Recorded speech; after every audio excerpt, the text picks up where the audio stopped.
હવે ત્રીજો વિભાગ આપણે શરૂ કરીએ છીએ.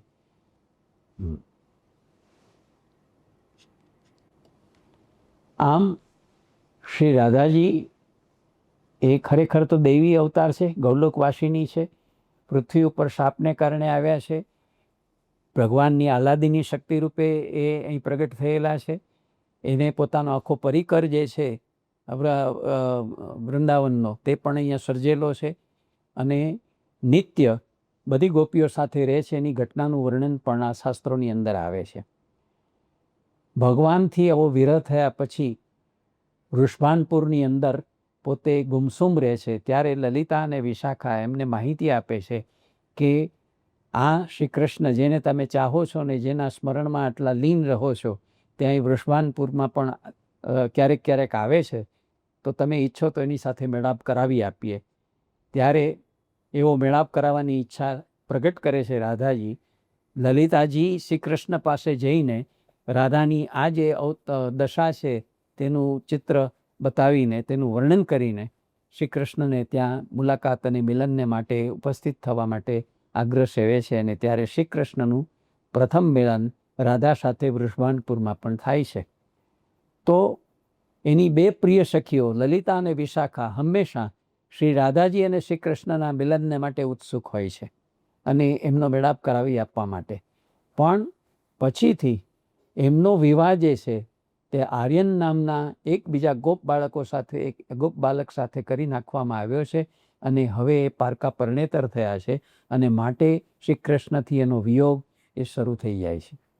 શ્રી કૃષ્ણે તો ભાંડીર વનમાં એમની સાથે લગ્ન કર્યા પછી એમણે વૃંદાવનની અંદર યમના સ્નાન પણ કર્યું છે, યમના પાન પણ કર્યું છે, કુંજ અને નિકુંજમાં વસવાટ પણ કર્યો છે, વિહાર પણ કર્યો છે. એ બધી વાતો પણ શાસ્ત્રોની અંદર આવે છે. પણ ભગવાન એની બંસી અને મુગટ કેવી રીતે ચોરી લે છે, મુગટનું મોરપીંછ કેવી રીતે ચોરી લે છે રાધાજી, એની વાત આવે છે. અને ભગવાન એનું ઉત્તરીય કેવી રીતે ચોરી લે છે એની વાત પણ આવે છે. આ બધી વાતો શાસ્ત્રની અંદર વર્ણિત થયેલી છે. તો એકબીજાના મન અને હૃદય મળેલા છે. દો જીવ પણ એક જાન, એક પ્રાણ હોય એવી સ્થિતિ છે. શરીર બે છે પણ આત્મા બંનેનો એક છે એવી આખી સ્થિતિમાં બંને જીવે છે. શ્રીદામાના શાપને કારણે વિયોગની અવસ્થા છે તે તેને ભોગવવી પડે છે. આવી શ્રી રાધા, એ રાધા જે છે તે કેવળ રાસલીલામાં સંબંધિત આપણને ભાગવતમાં થયેલી દેખાય છે ને એ પણ પ્રચ્છન્ન રૂપે પ્રગટ રૂપે નહીં. તો આવી રાધા સાથે પણ એમનો નિકુંજ વિહાર છે અને એમનો સંપર્ક છે એ બધી વાત આવે છે. ભગવાન દ્વારિકાવાસી થયા પછી મથુરાવાસી થયા પછી ઉદ્ધવજીને મોકલે છે. આ બધી ગોપીઓને વિશેષ કરીને નંદ બાબા અને યશોદા માતા, બીજી બાજુ શ્રી રાધા એ પોતાના વિરહમાં અત્યંત દુઃખી અને વ્યસ્ત હશે, મારો સંદેશો લઈને જાઓ. તો ઉદ્ધવજી પોતે બહુ મોટા જ્ઞાની છે, એવી જ્ઞાનની ગઠરી છે, તેનાથી પ્રેરાઈને આ બાજુ તમે નિશાકા નાખો છો ને યાદ કર્યા કરો છો ને દુઃખી થાવ છો, અને પેલી બાજુ આ ગોપીઓ નંદ જશોદા અને આ રાધા દુઃખી થયા કરે છે. આ યોગ્ય નથી. સાચા જ્ઞાનને સમજો. આ બધું એ સપાટી ઉપરનું છે, આ સાચા ભાવો નથી. જ્ઞાન સાચી વસ્તુ છે, આવી આસક્તિ બરાબર નથી. એવી બધી વાતો કરનારા ઉદ્ધવજી જ્યારે નંદ બાબાને મળે છે, જ્યારે યશોદાને મળે છે, જ્યારે ગોપીઓને મળે છે અને છેવટે જ્યારે રાધાજીને મળે છે ત્યારે એને ખ્યાલ આવે છે કે પ્રેમ તત્વ શું છે, ભક્તિ તત્વ શું છે, દીનતા શરણાગતિ શું હોઈ શકે, કેવી રીતે કૃષ્ણના પ્રેમની અંદર એની ભક્તિમાં તન્મય થઈને આ લોકો જીવી રહ્યા છે. યશોદા ત્યાં સુધી વિનંતી કરે કે જો હવે તો દેવકી મહારાણી થયા છે, એમના દરબારમાં કોઈ દાસી તરીકેની જગ્યા હોય તો પણ મને લઈ જાઓ કે જેથી હું મારા બાળક મારા કૃષ્ણની સાથે નિયમિત એની સેવામાં હાજર રહી શકું. અને નંદ બાબા પોક મૂકીને રડે છે કે જે મારો ખોડો ખૂંદતા હતા અને જેના પગની ધૂળથી મારા વસ્ત્રો જે છે મલિન થતા હતા, એ હું જ્યારે મથુરા ગયો ત્યારે કૃષ્ણ અને બલરામ જે છે તે મને ભેટવા આવ્યા અને મને પગે લાગવા આવ્યા. આવડા મોટા થઈ ગયા અને આટલા મારાથી દૂર થઈ જશે, મારાથી આવડું એમનું જે છે તે અંતર વધી જશે, હું કલ્પના નથી કરી શકતો. એ બંનેની વિરહ વ્યથા છે. એથી વધારે વિરહ વ્યથા જે છે ગોપીઓની જોઈ. અને ગોપીઓ એને જ્યારે ઉદ્ધવજી જ્ઞાન આપીને સમજાવવાનો પ્રયત્ન કરે છે કે તમારું મન એમાંથી પાછું ખેંચી લો, અને ત્યારે ગોપીઓ કહે છે કે મન 10-20 હોતા નથી, મન એક હતું ને એમની સાથે ચાલ્યું ગયું. હવે અમે બીજું કોઈ મન રાખી શકીએ એમ નથી. અમે અમારી જે અવસ્થા છે તેની અંદર હવે અમે રમમાણ છીએ. અને જ્યારે રાધાજીને મળે છે ત્યારે રાધાજીની જે હાલત જુએ છે અને ત્યારે એમને સમજાય છે કે ભક્તિ તત્વ શું હોઈ શકે, પ્રેમ તત્વ શું હોઈ શકે. એટલે પોતે તો માત્ર સંદેશો પહોંચાડવા આવ્યા હતા અને થોડો સમય જ રોકાવાના હતા, એને બદલે 6 માસ સુધી ત્યાં રોકાઈ ગયા. એમના જ્ઞાનની ગઠરી બધી જ પાણી થઈ ગઈ, નામ શેષ થઈ ગઈ અને ભક્તિ અને પ્રેમ તત્વનો એટલો બધો એના ઉપર પ્રભાવ પડી ગયો. અને જ્યારે રાધાજી વિનંતી કરે છે કે તમે મને ભૂલી જવાનું કહો છો, તો ભૂલી તો એને જવાનું હોય કે જે દૂર હોય. અમારા હૃદયમાં, અમારા નયનમાં, અમારા રોમ રોમમાં કૃષ્ણ વસેલા છે, એને ભૂલવાપણું છે જ નહીં. અમારી પાસેથી ક્યારેય ગયો જ નથી અને ક્યારેય જવાનો પણ નથી. અમે એના મય છીએ, એ અમારા મય છે, અમે ક્યારેય દૂર છીએ જ નહીં.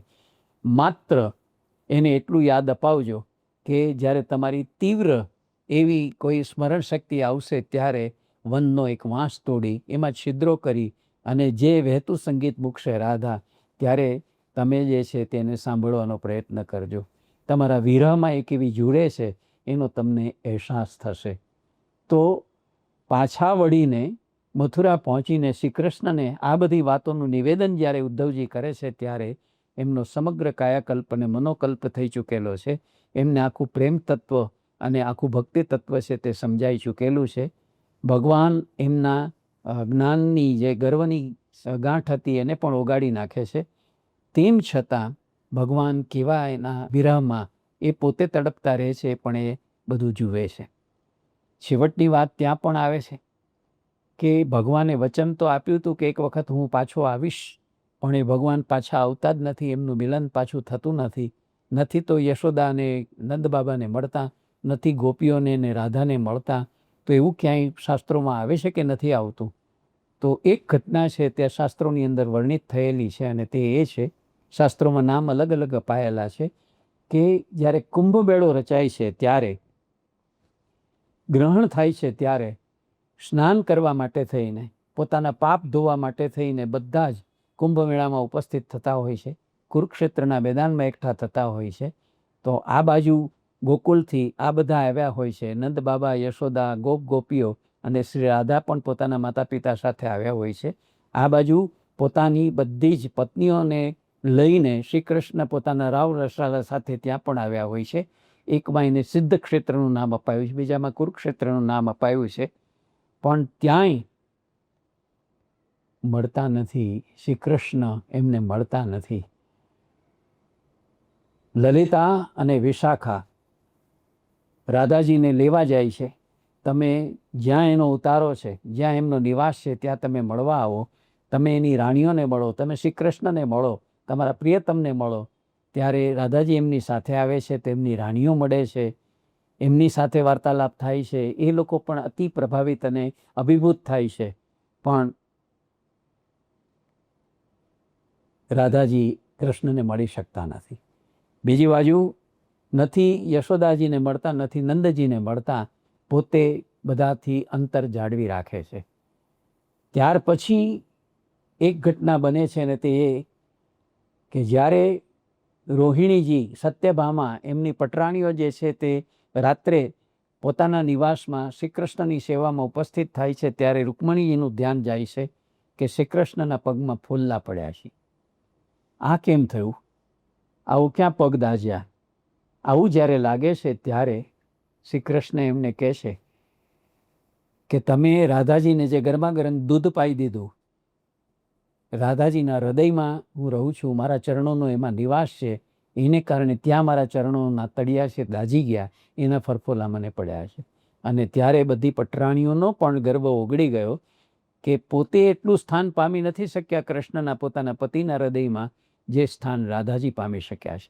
આ બંને વચ્ચે કોઈ ભેદ જ નથી. બંને એકબીજાની અંદર વસેલા છે.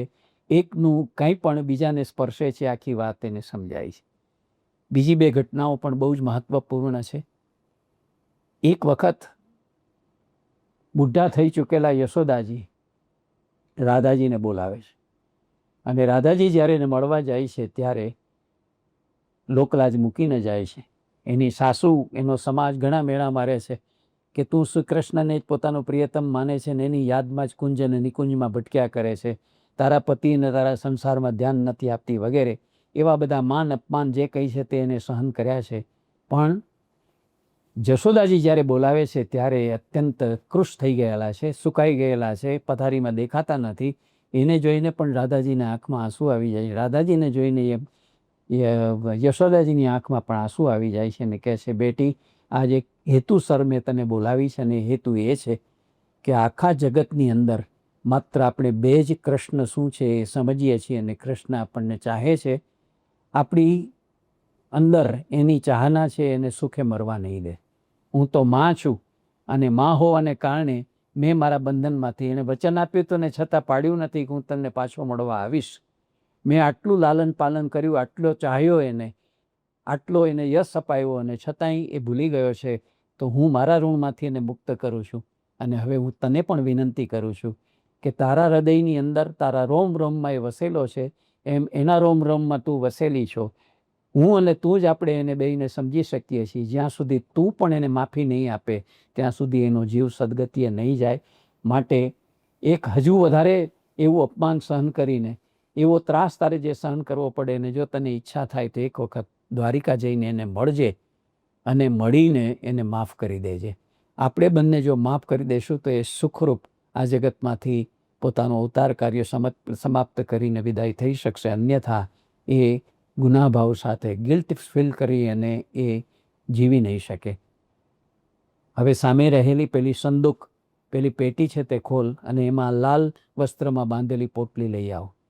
એ લાલ પોટલી જ્યારે સંદૂક ખોલીને રાધાજી લાવે છે ત્યારે કહે છે, ખોલ જોઈ લે. તો એની અંદર શ્રી કૃષ્ણ જ્યારે બાળ સ્વરૂપ હતા અને જ્યારે જે મુગટ પહેરતા હતા, જે પિતાંબર ઓઢતા હતા, જે મોરપીંછ ધારણ કરતા હતા, એ બધું જ એની અંદર હતું.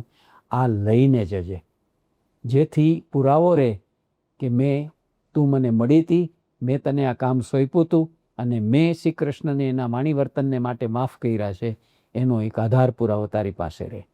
એવો આધાર પુરાવો લઈને રાધાજી લોકલાજની પરવા કર્યા વિના છેક ગોકુળથી દ્વારિકા આવ્યા છે મળવા માટે. સાંઈનો સમય છે. શ્રી કૃષ્ણ છે તેને દૂધ અને જલપાન આપવા માટે થઈને રૂકમણીજી અને રાણીઓ આવવાની છે. એ પૂર્વે દ્વારપાળ આવીને સમાચાર આપે છે કે રાધિકા નામની કોઈ સ્ત્રી ઘરડી અવસ્થાવાળી આપને મળવા માટે આવી છે અને બે બાકડા થઈ જાય છે. કૃષ્ણ રાધા અહીંયા પોતાના દ્વારિકાના મહેલમાં, અને હવે શું કરવું એને સમજાતું નથી ને ત્યાં રાધા દાખલ થાય છે અને દાખલ થાય છે તેવા બંને સ્તબ્ધ થઈ જાય છે, એકબીજાની સામે ઊભા રહે છે. કોણ પહેલ કરે નક્કી થઈ શકતું નથી. તમે આવ્યા ખરા અંતે. અને ત્યારે આખું વાતાવરણ બદલાઈ જાય છે, એના ખંડનું આખું પરિવેશ બદલાઈ જાય છે, આખો સુગંધ બદલાઈ જાય છે. અને ત્યારે હવે શું થશે? હમણાં પેલી રાણીઓ આવી ચડશે અને શું થશે? ત્યારે શ્રી કૃષ્ણ કહે છે કે તમે આવ્યા આટલી બધી હિંમત કરીને તો ચોક્કસ એનો હેતુ હશે.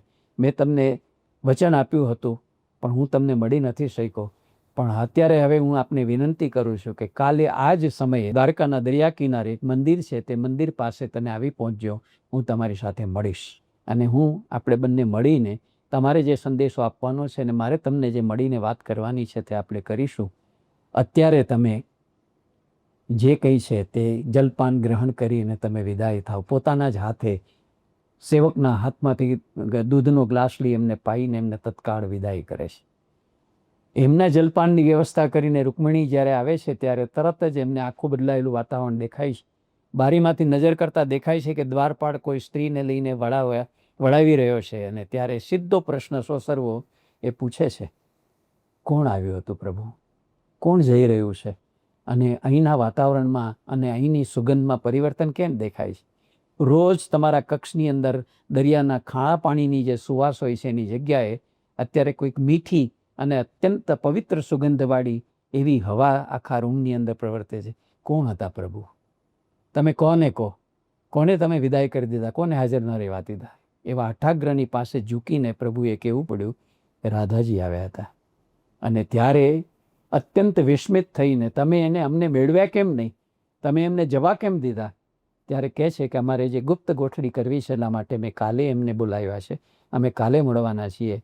ત્યારે કહે છે તો એક વચન આપો, અને એ વચન એ છે કે તમે અહીંયા એને લઈ આવશો, અમારી સાથે એક વખત ભેટો કરાવશો. બધી જ પટરાણીઓના મનમાં પોતે જે સ્થાન પામી નથી શકી શ્રી કૃષ્ણના હૃદયમાં, એવું આ રાધાજી પામી ગયા છે. તો એ રાધાજી કોણ હશે, કેવા હશે, એનું કેવી મોહિની હશે કે પ્રભુ એને વિસરી નથી શકતા. એ જાણવા માટે પટરાણીઓ ખૂબ પ્રયત્નો કર્યા છે.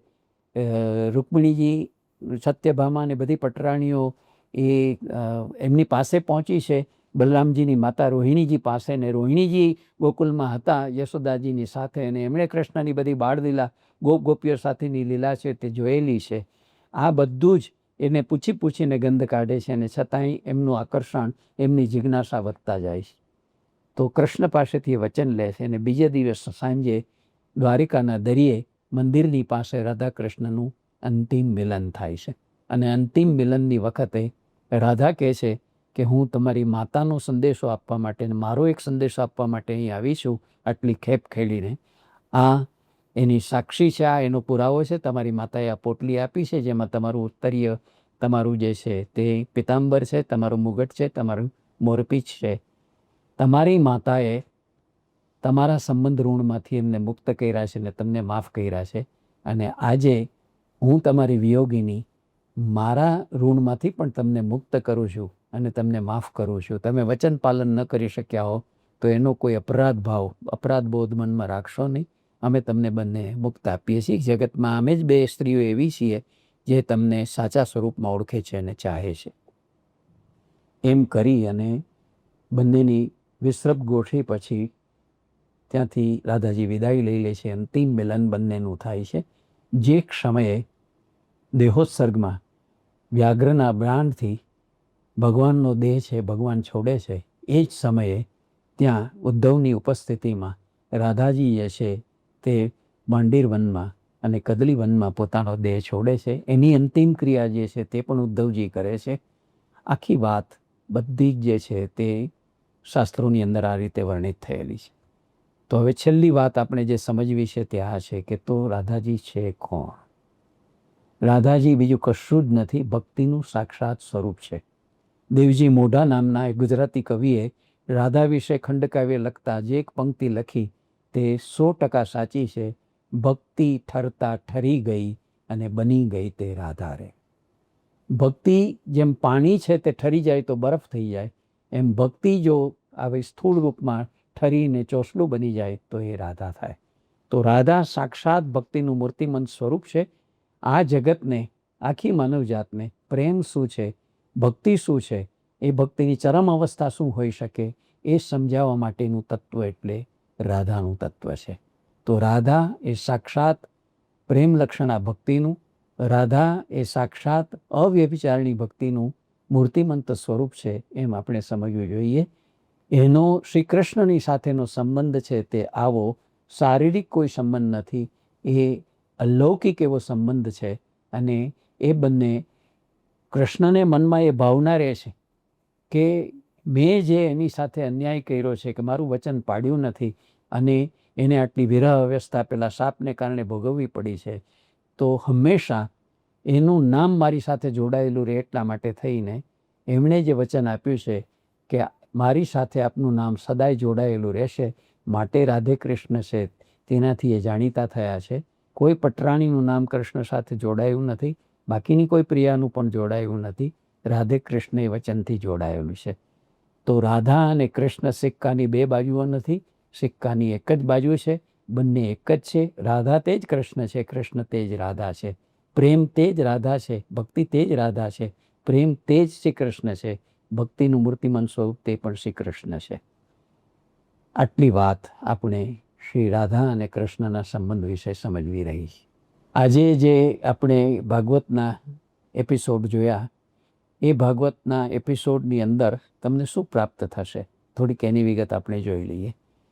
પહેલી વિગત આપણને તમને જાણવા એ મળશે આ એપિસોડ દ્વારા કે શ્રી કૃષ્ણની 16,108 પત્નીઓ હતી.